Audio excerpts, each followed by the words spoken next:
to kind of figure out what was going on and fix it and be able to fix it afterwards. Now, it took some trial and error, don't get me wrong, but we were able to get up in there and kind of microtox that area to be able to make it even across the forehead where she's never been able to have that before. Welcome to the Beauty Talk podcast, where we feature how the best medical practitioners help their patients to look better, younger, and healthier. Now, enjoy the show, and here's your host. Daniel Gao here. I'm the host of Beauty Talk, where we feature the top medical practitioners in health and beauty, both inside and out. I have Rachael Heilshorn, who is the owner and injector at Mad Aesthetics Med Spa in Madison, Mississippi. With her years of experience as a skilled aesthetic injector and a background as a board-certified nurse practitioner, Rachael combines medical expertise with an artistic eye to deliver natural, confidence-boosting results. Mad Aesthetics is more than just a med spa. It's a space where clients feel cared for, empowered, and renewed through advanced treatments like injectables, facials, and innovative skin therapies. Under Rachael's leadership, the practice is committed to excellence, community involvement, and staying at the forefront of aesthetic medicine. So Rachael, welcome and glad to have you here. Hey, thank you. Yes, let's dive right into it. How did you first get interested in medicine?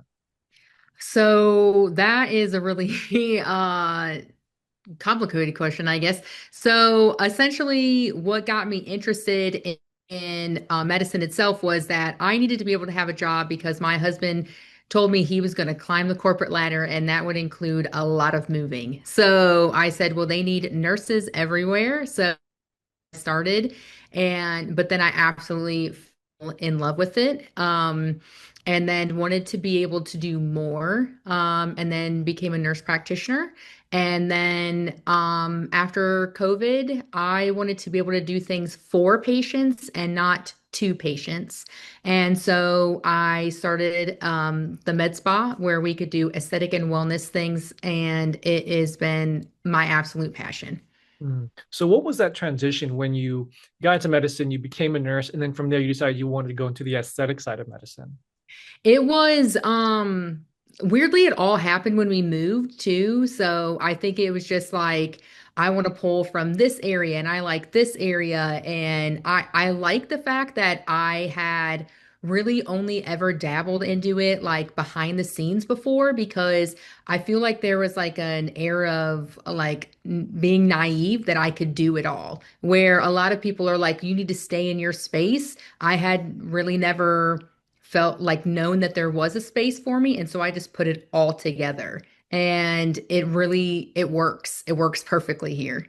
Okay. And so now that you have this practice, I kind of mentioned that you do a lot of different things, injectables, facials, skin therapies. What would you say is the most common treatments that your clients come to you for? I would say the most common things are medical weight loss and just injectables in itself, like tox or filler, things like that are some of our major ones. And then we do a lot of hydrofacials or aquaferm are our two other major on that aesthetic side. Okay. And for the weight loss, is that the ones like using GLP-1s? Yes, yeah. Okay. And I'm curious, when it comes to the GLP-1s, like there's a lot of talk around the GLP-1s. It seems like it really started getting popular maybe about 2 years ago or so. Yeah. So I know that a lot of people like have heard of it, they know what it is, but really, in what situations is it going to be best used? Like, is it kind of applicable to anybody, or is it really just in certain situations that people want to use it?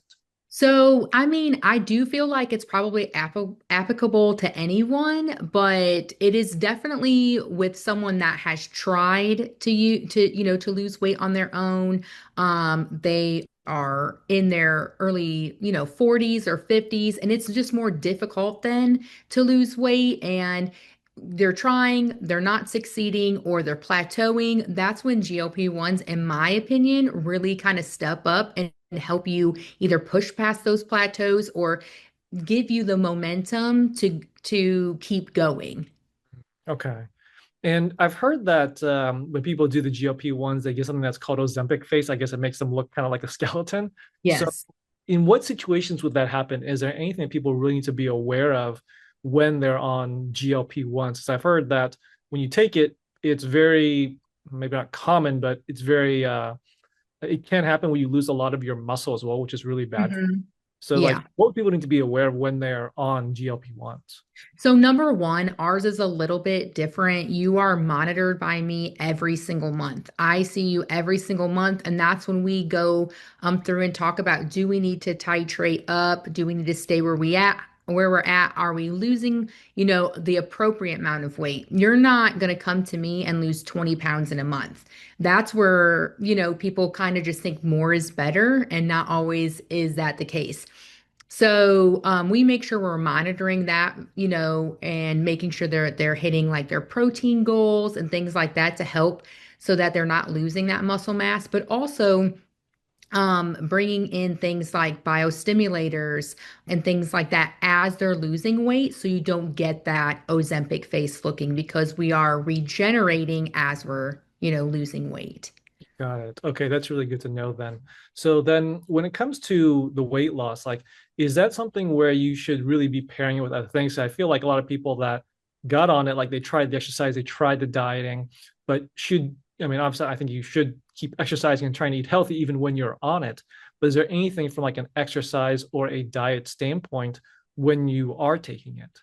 So typically I tell my patients three things that you absolutely need when you're on a GLP-1 is you have to increase your water intake, because GLP-1s actually take away that thirst sensor. You can go all day without drinking because you don't have that sensor anymore. So you have to increase your water intake. You have to increase your protein with every single meal so that you're not losing that muscle mass as quickly, and then a multivitamin, because you're not going to be eating as much as you typically would, and so you don't want to lose all those vitamins as well. But exercise is always very, very good with that too, but maybe not just as much high intensity, because you don't have the calories behind that to do like a HIIT workout or things like that. But strength training, walking, cardio and stuff like that is still something that you should definitely be doing while being on GLP-1s.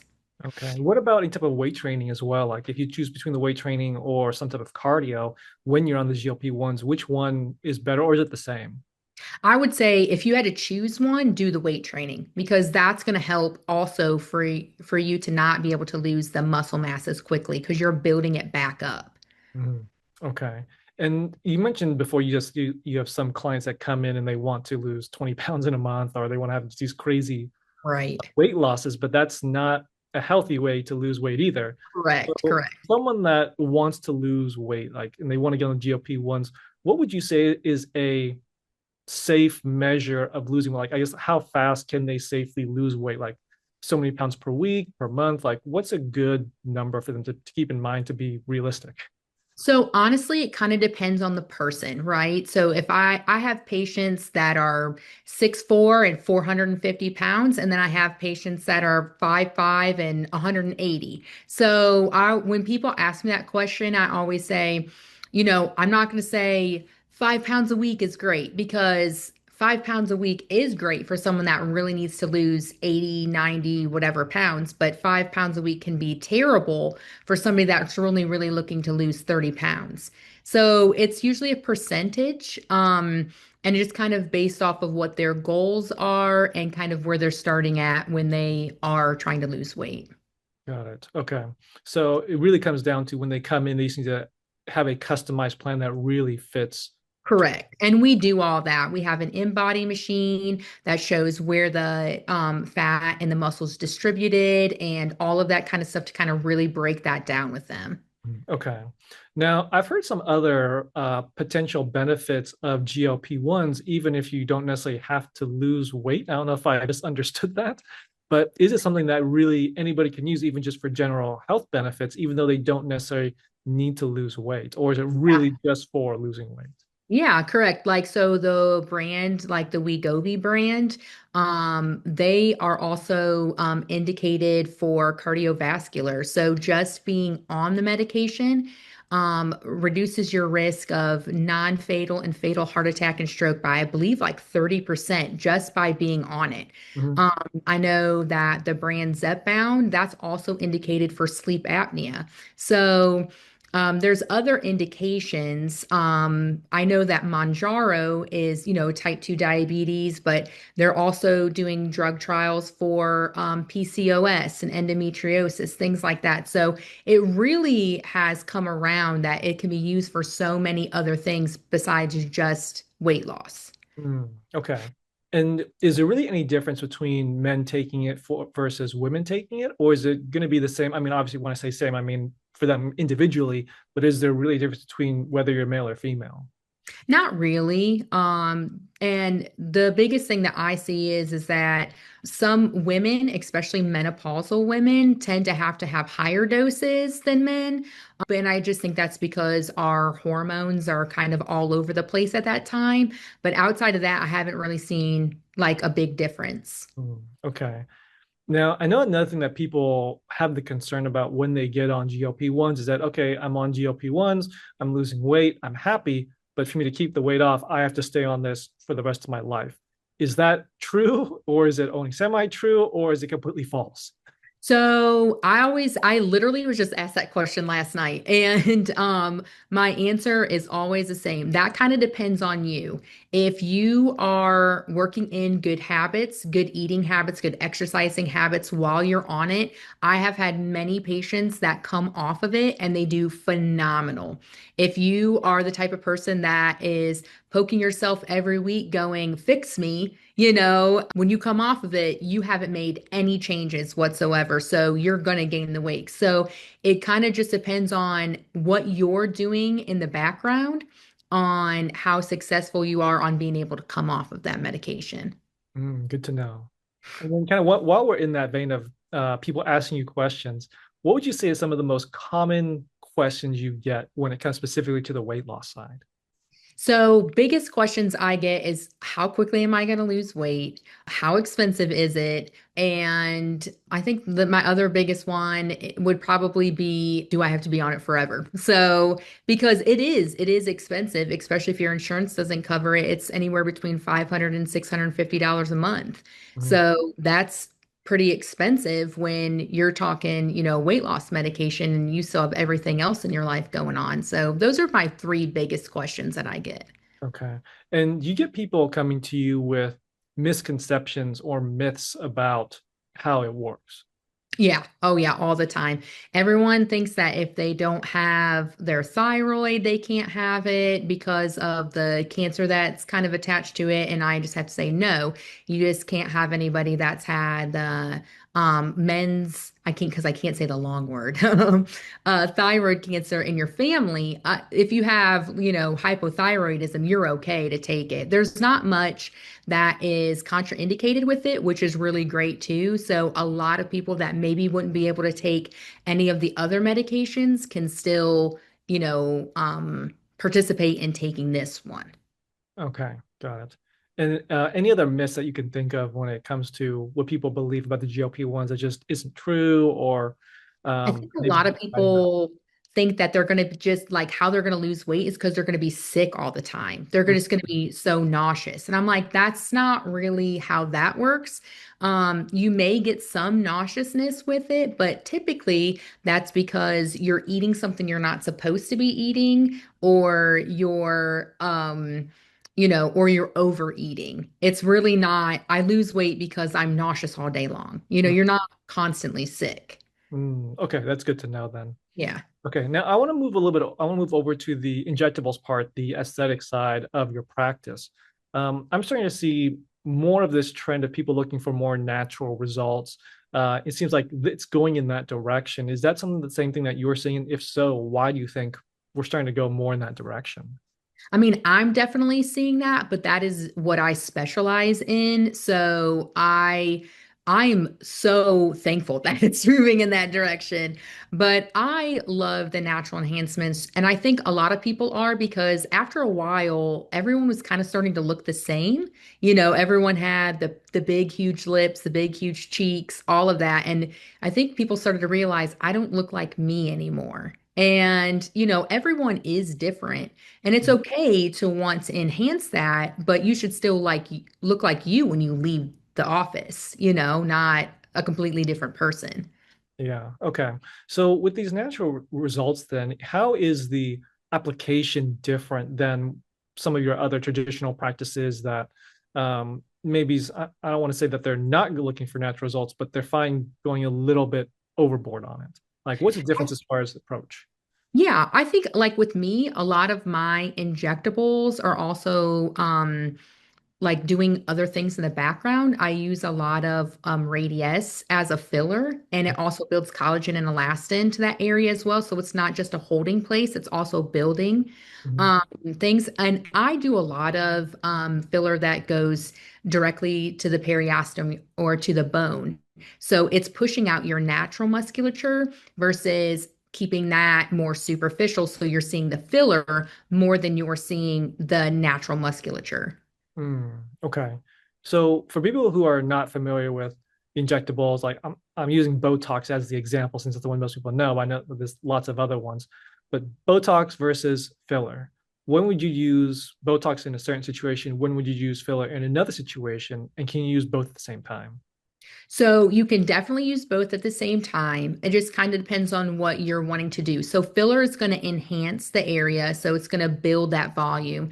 And Botox is going to help smooth lines, wrinkles, and sometimes can give you like a small little lift, but not like what filler can do. Okay. So if you want to use something like a Botox, then that's more for if you have wrinkles, fine lines, things along those lines that you want to have that smoother complexion. And for Correct. if I guess if you want to like kind of plump things up, like for the lips, like you kind of want to plump your lips up more. Yeah, so that's like more of the filler. Yeah. Okay, got it. Now, when it comes to the quality of the product, how important is it for consumers to understand the quality of the product, like of the Botox of whatever it is you're putting in them? Yeah, I think that's super important. And I think we're seeing that more and more that sometimes when you see $7 a unit for tox, there's a reason because it's not FDA approved, it's not purified, it's not coming from the manufacturer, and that can cause you some very big harm. So it's very important to make sure that you not only vet your injector, but that you can vet the product and know that it's a good quality product that comes from where it's supposed to come from, that is from the brand that it's supposed to come from, and that you know that what's being put in you is safe. Just got to make sure it's not coming from Amazon or Temu. Correct, correct. Yeah, or AliExpress. Yeah, exactly. Okay, so then what are some of the, I guess the easy things that people can be aware of? Like, is this a good product? Like, I've heard some people before, it's like, oh, it should be coming out of a refrigerator, like it should be cold, it shouldn't be warm or things like that. Like, what are some of Right. the telltale signs that consumers can just know or keep an eye out for to know is this good product or not? Right. You're very correct on the first thing. It should be cold, because it needs to be refrigerated to be good. The second thing is like I bring all like my tox all comes in the box that it comes in. So are you seeing the box? Are you seeing the labeling on the box? You should be able to ask those questions too. Can I see it? And if they start to act kind of funny about it, that should kind of trigger something like it shouldn't be that difficult to be like, hey, can I see this vial of Botox? Heck yeah, you can, but if it's coming without a box or without labeling and it's not cold, I wouldn't put that in my face. Okay.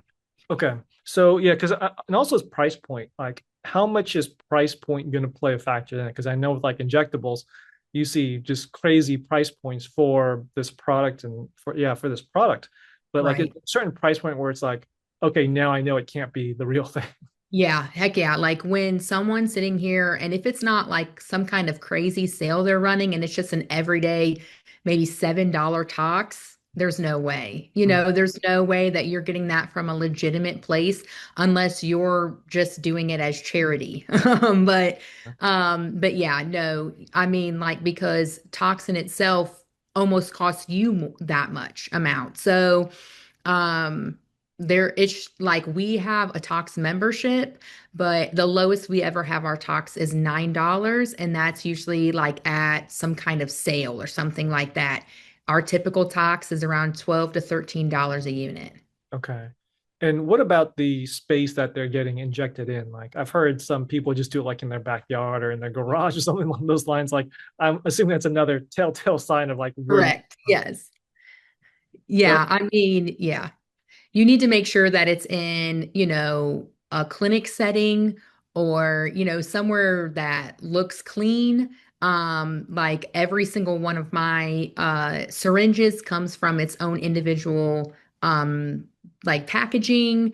Make sure that you're using either chlorhexidine wipes or alcohol swabs, that everything looks clean, looks sanitized, and that that we're not just using double dipping needles and all of that kind of stuff. okay. Now, when we talked about the product and the space that they're getting injected in, I want to talk now about the provider. Like, what would you say if someone is looking for a provider that they can trust, that's really good? What would be the most important piece of advice you would give to that person as they're doing their search, trying to find that provider that's just the best fit for them? Sure. I mean, I would say ask questions. Whenever I sit down and I have a consultation with a patient, when I walk into the room, I don't walk in with a syringe. I walk in, we sit down, and we have a whole conversation before we turn to, okay, let's start our injectables. You should be able to ask questions and you should be able to get, quality answers. So if you say, I want to use this, or, I want to use Botox. I need this many units or that. If an injector doesn't agree with that, they should be able to say, well, why do you want to use that? That seems like a off number of units or, but you should be able to ask questions and it should be, and the provider should be able to tell you, with confidence why or why not. Okay. Now, I also want to talk a little bit more about the myths or misconceptions people have about injectables, whether it's Botox or filler or any of those injectables. What would you say some of the most common myths or misconceptions you hear? One of the biggest ones is that you're going to look plastic. You're not going to look like a real person anymore, or that you're going to look overdone. If you are doing them correctly, if you're doing filler and Botox correctly, there should be no reason that you look overdone or plastic or fake or any of that. You should look like you just without some wrinkles or with a little more volume. Okay. So it's really the application of how you do it. Hmm. Okay, got it. Now, how do you approach educating your clients on the benefits of these different treatments? I mean, we talked about different questions that people have, like frequently asked questions, I guess you can say. But how do you typically approach that education so that they really understand what is this and why it's the best fit for what they're looking for?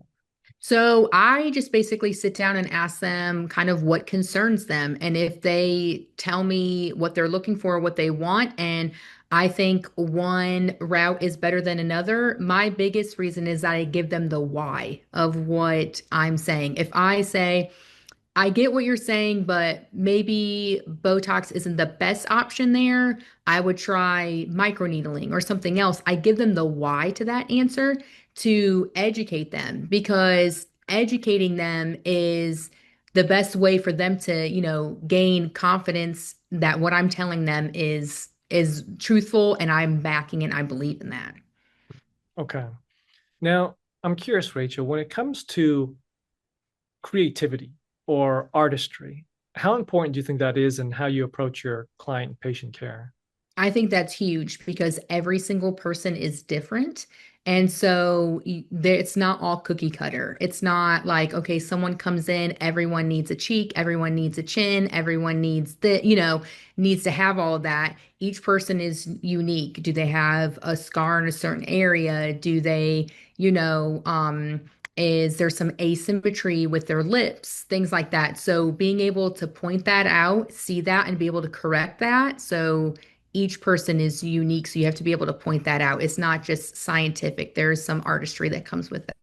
Okay. And if you had to put a number to it versus the actual technique versus having that artistic eye, what would you like? What percentage would you put? Like, what's most important? Like 50-50, or would artistry be 80% and the technique is 20%? Like, what number would you I say?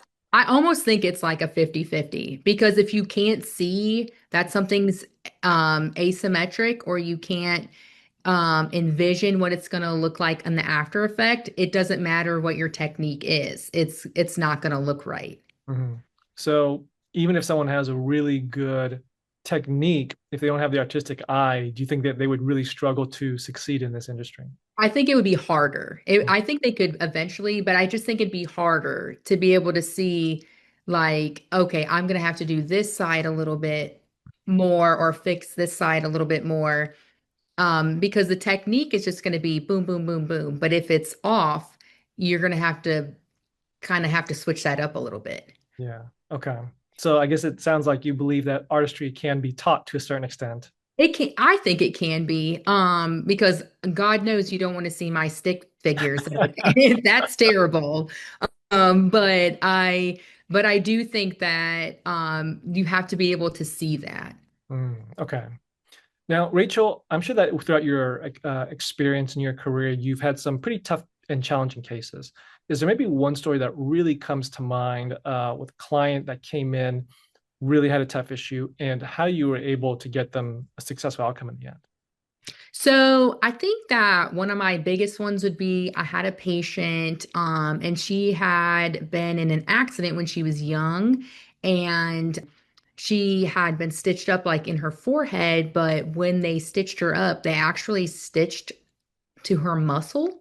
Mm, And she was not aware of that. And so when we started doing like the typical toxin stuff, it wasn't, the results weren't typical because the muscle wasn't moving correctly. So we were able to use a microdose of tox to be able to get up underneath there and really kind of give her the results that she was looking for, which completely changed her life. And she absolutely broke down crying about it because no one had been able to kind of figure out what was going on to and fix it and be able to fix it afterwards. Now, it took some trial and error, don't get me wrong, but we were able to get up in there and kind of microtox that area to be able to make it even across the forehead where she's never been able to have that before.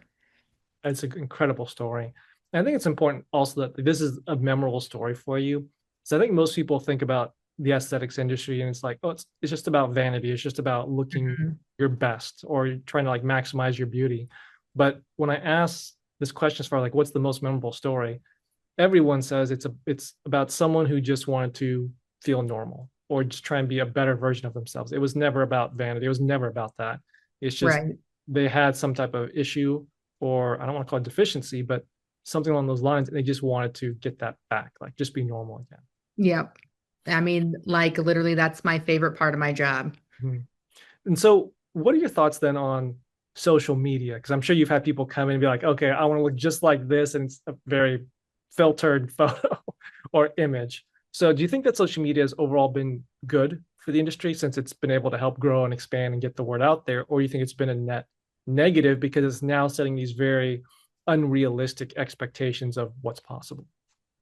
I have a little bit of both minds with that. It's been really, really good for us as far as bringing patients to us, like social media has. Um, Sometimes it's a little irritating because people, I think, look at it like, well, anyone can be an injector. And you're like, I went through a lot of years of school, a lot of years of training, and a lot of money to get to where I'm at.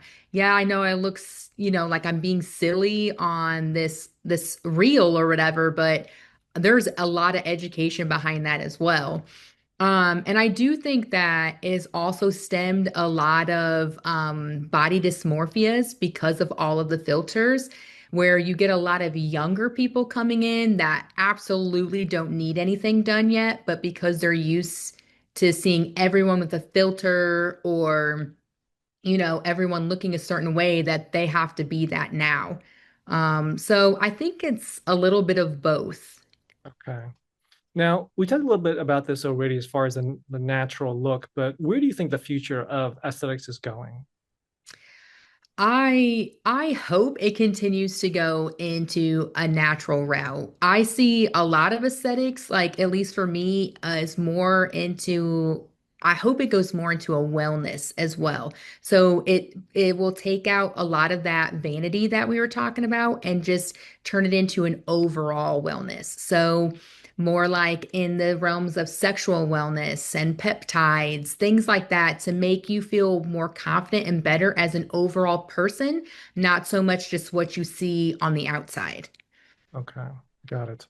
And so for your practice then, Mad Aesthetics, what's your vision for the practice?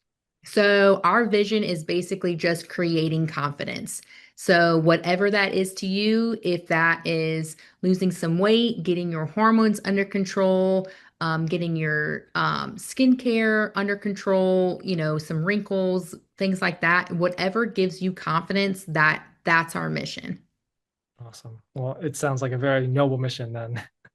So, Rachel, I have one last question for you, but before I ask it, I do want to point people to your website at madaestheticsms.com.